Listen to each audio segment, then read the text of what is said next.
Hello mga peeps! Welcome back to the Lucious Life. Napansin namin for the past couple of days or weeks maybe, maraming kaming viewers sa aming content na Temu. Yan. So, ito, share namin sa inyo yung mga naging order namin. Some are needs, some are wants, and share namin din yung mga quality. So, we have 3 deliveries, pero dalawa lang yung bubuksan natin ngayon. Sa second part na ng another video, yung third one. So, ito yung first delivery. Ang laman nito ay surprise ang laman dahil si Daddy lang ang umorder. Pero in-inform naman niya ako. Then, ito yung ikalawang package. So, itong una, tawag dito ay Minimalist Functional Wardrobe Clothes Organizer. Kasi lumipat kami ng bahay, so we need to organize our clothes. So, itong itsura niya pag unfolded na siya. How much yan? Ang isa nito ay 1.37 pounds. Sa mga 100 pesos yun. Oo, 100 pesos. Tapos, 6 yung in-order natin. Anong mga lalagay natin dyan? Clothes. Brief, underwear, shorts. Anything, basta sa, wardrobe. Parang kasi ito. Mukhang maganda naman yung quality niya, makapal yung material. So, siguro pag may laman na siya, maganda rin yung kakalabasan, no? Yeah. Para organized.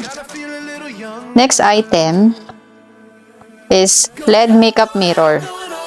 Hindi ko lang bakit umorder si Daddy nito. Charot. Kasi wala tayong salamin sa bahay. Kasi dun sa dati naming bahay, ang daming salamin. Dito naman sa bahay na nilipatan namin, walang salamin. So paano siya? May battery siya. So, wala siyang battery? Wala pa siyang battery. So, battery siya, pero hindi kasama yung battery. Nilagyan lang namin ni Daddy ng batteries, 4 AA batteries. Kailangan. Then, may switch dito. Yan. May stand. At may plastic cover siya that we can remove now. Then, turn on. Then, nagdi-dim siya pag nilalong press. Yun. Diba? Maganda yung quality niya. How much yan? 6.87 pounds. Ano yan eh? Kasi kailangan mo magtanggal ng blackheads. Yeah. So, let's turn it off na. There you go. Yeah.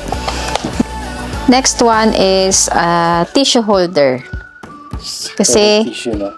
toilet tissue holder. Kasi yung CR namin, walang lagayan ng tissue. Walang holder pala. Hindi siya tissue holder sa floor. So, may stand, which is for us not the most hygienic, not the best one. Yeah. So, nag-order si Daddy nito. Magkano sa lamin niya pala? Hindi ba? 687. Okay. Ito naman ay 1.78 pounds.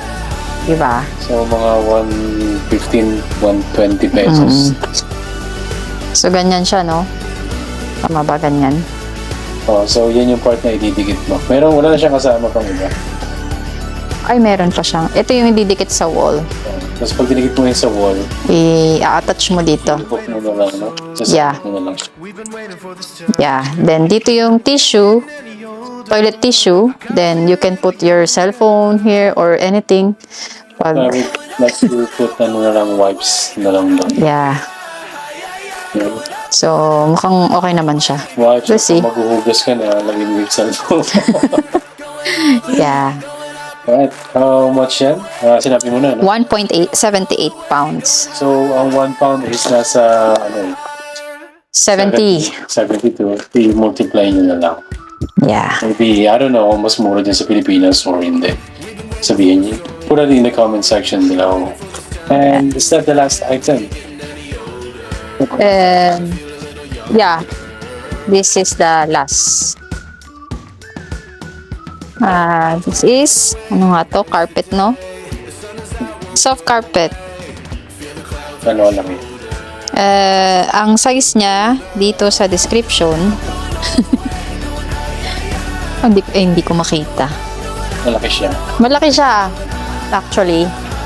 'Di ba? Bakit natin yung binili?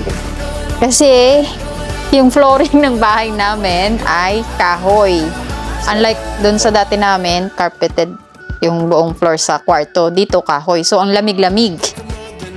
Well, initially kasi hindi nag-work ng maigi yung heating system nito. So, medyo parang pang-ano na rin namin siya, pang-absorb ng lamig. Yeah. As much as possible, we avoid mga carpets kasi it's not the most hygienic type of flooring that you can have. Especially ito medyo balbon. So, Yeah. So maganda siya sa sa floor sa kwarto. So, winter talagang very useful yan, I guess. yeah. At magkano to? 6.69 pounds.